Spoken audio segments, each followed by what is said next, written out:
Oi, Elivaldo, bom dia, tudo bem? Tudo bem, Nádia. Bom dia e bom dia para você que nos acompanha. Começar aqui pelos assuntos nacionais. Elivaldo, ontem o ex-presidente Lula desabafou sobre a anulação das condenações da Operação Lava Jato, anunciadas pelo ministro Luiz Edson Fachin. Não está ainda concluída a votação, só para lembrar, da suspeição do ex-juiz Sérgio Moro. Foi iniciada a votação e o ministro Nunes Marques pediu vistas, mas o presidente Lula ontem já fez um desabafo e disse que foi vítima do maior erro jurídico dos últimos 500 anos aqui no Brasil. Eu tinha tanta confiança e tanta consciência do que estava acontecendo no Brasil que eu tinha certeza que esse dia chegaria. E ele chegou. Sei de que eu fui vítima da maior mentira jurídica contada em 500 anos de história.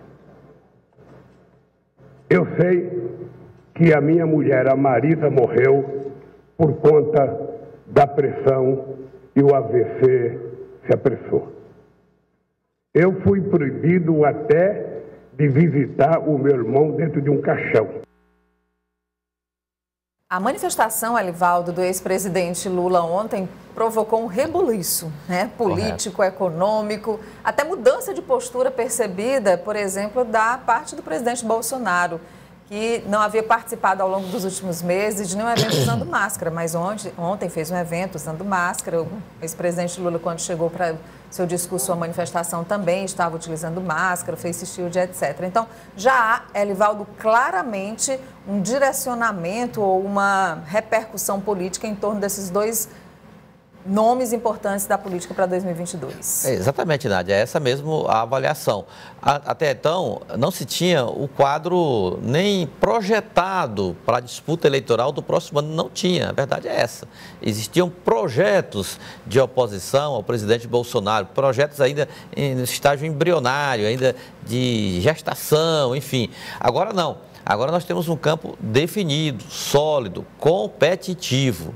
Agora, é claro que isso ainda vai se concretizar em candidaturas, em decisões partidárias, em alianças e tudo mais. Mas o certo é que agora o jogo tem as peças fundamentais postas no tabuleiro. De um lado, a situação comandada pelo presidente Jair Bolsonaro, do outro, a oposição tendo agora juridicamente seguro o ex-presidente Lula como a mais densa, robusta referência. Aí eu imagino que as outras forças deverão gravitar em torno dessas duas alternativas extremas para a disputa eleitoral de 2022 da presidência da República. Mas dá para ver, Elivaldo, na madrugada de hoje já houve a conclusão da votação em primeiro turno. Deve acontecer a conclusão dessa votação em segundo turno, agora de manhã às 10 horas, na Câmara dos Deputados, da proposta de emenda à Constituição, que dá o fôlego fiscal necessário para o Brasil retomar o programa de auxílio emergencial. A partir de então, o governo, com o apoio do Congresso, passa a definir valores, prazos e etc. Nádia, qual é o esforço agora para esta sessão de hoje, começa daqui a pouco às 10 horas?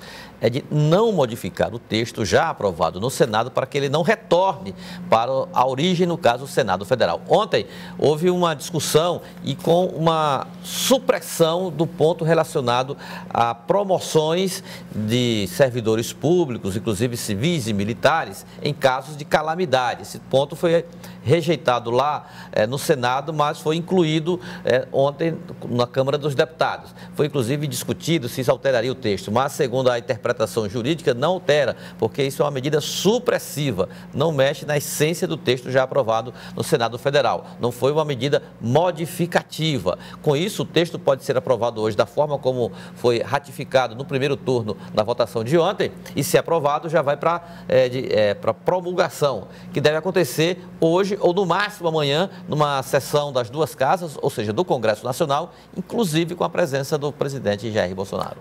Bom, Elivaldo, ontem aqui o governador Wellington Dias, como nós mostramos no bloco anterior, convocou uma entrevista coletiva. Você esteve lá fazendo a cobertura da entrevista, havia uma expectativa se haveria ou não a divulgação de medidas mais restritivas, já que o governador falava desde domingo num Pacto Nacional pela Vida, com todos os governadores que inclusive assinaram uma carta pedindo o apoio do Congresso Nacional também nessa luta contra a pandemia, contra a Covid, com medidas mais importantes e que façam efeito na prática diante do colapso na saúde. Colapso esse não admitido pelo ministro Eduardo Pazuello. Mas não houve o anúncio de medidas restritivas, algumas medidas anunciadas pelo governador, mas sem restrição, sem possibilidade de fechamento no momento. Nádia, o Pacto Nacional defendido pelo governador Wellington Dias ainda é uma ideia, um documento assinado por 24 governadores, mas é uma coisa assim abstrata, não há nada assim material, concreto, para se traduzir em medidas restritivas, que era ontem a expectativa da entrevista concedida pelo governador Wellington Dias. O que acontece? Essas medidas não foram anunciadas porque falta apoio social, apoio institucional, apoio político, apoio também relacionado à parte até jurídica, ou seja, apoio de toda a ordem. Então, o governador, por precaução, não ia colocar a cabeça a prêmio, porque manifestações programadas, inclusive para amanhã tem uma programada também, que tem como foco até mesmo o Palácio de Karnak, que já amanheceu pichado. Aliás, então, enquanto você está falando disso, deixa a gente mostrar aí as fotos, né? Nós confirmamos a informação com a Secretaria de Comunicação do Governo do Estado, secretário Alisson Bacelar. O palácio amanheceu pichado, você vê aí, o povo sangra de vermelho lá em cima, e ele disse que já vai ser providenciada a restauração ainda hoje do Palácio de Karnak. Aí uma preliminar de uma enorme manifestação que está sendo programada para amanhã, inclusive já mobilizada em grupos de WhatsApp, enfim, e que deve envolver também agora o governo do Estado. Pra você ter uma ideia, o governo que ainda não anunciou medida restritiva de maior envergadura. Ontem ficou na transformação do hospital da Polícia Militar para um hospital voltado para o tratamento da Covid. Ou seja, são medidas importantes, mas assim meio que no sufoco, no desespero para tentar ofertar leitos de UTI. Porque isso não consegue dar conta, porque a infecção, o coronavírus, ele se desenvolve num ritmo maior do que a oferta de leitos. Então não equilibra nunca. Então não vai ter, essas medidas não vai ter assim, resolutividade efetiva no enfrentamento à doença. Só o distanciamento social, pelo menos essa é a regra universal. Eu não conheço outra, não conheço assim, nenhuma outra medida que possa conter o vírus que não seja o distanciamento social. Hoje, a Assembleia Legislativa, Nádia, realiza uma sessão a partir das 11h30 da manhã, com presenças do governador, do prefeito de Teresina, doutor Pessoa, Ministério Público, Tribunal de Justiça, Tribunal de Contas, no sentido de discutir profundamente a situação de medidas anti-Covid para o estado do Piauí. Esse é o esforço para exatamente dar esse amparo legal, político e, quem sabe, até social para medidas restritivas. O presidente Temístocles Filho está à frente dessa ideia, Nádia, e até há motivos para isso. Ontem, o presidente, que já perdeu o genro para a Covid-19, ontem perdeu o motorista, um assessor direto que trabalha com ele diariamente. Josafá dos Santos Reis tinha 60 anos, muito conhecido, demais conhecido. Eu conheci demais o Josafá. Ontem não resistiu às complicações da Covid e faleceu. Nádia, inclusive ele com plano de saúde, ele é amparado pelo Planta, mas faleceu sem ter acesso a um leito de UTI. Meu Deus do céu. Ele não teve acesso ao leito de UTI, não deu tempo de chegar no leito, ficou na fila de espera, não deu tempo e o rapaz morreu ontem. Que pena, gente. E o que aconteceu com o Josafá pode acontecer com qualquer um de nós, porque de fato estamos chegando no momento, já chegamos no momento pior da pandemia e daqui a pouco realmente pode não ter assistência para aqueles pacientes como o Josafá que tanto precisam. Muitos estão, como eu dizia ontem, peregrinando pelos hospitais e não estão encontrando esse atendimento. Bom, e os deputados então vão discutir medidas talvez que sejam mais rígidas de enfrentamento à pandemia.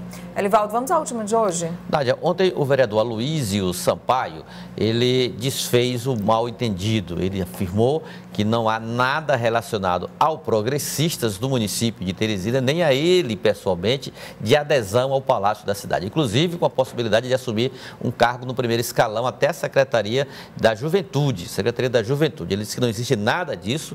O Progressistas continua numa postura de independência frente frente ao poder público municipal, não é uma oposição pela oposição, mantém uma postura de independência, até pela recomendação da direção estadual do partido, que já orientou.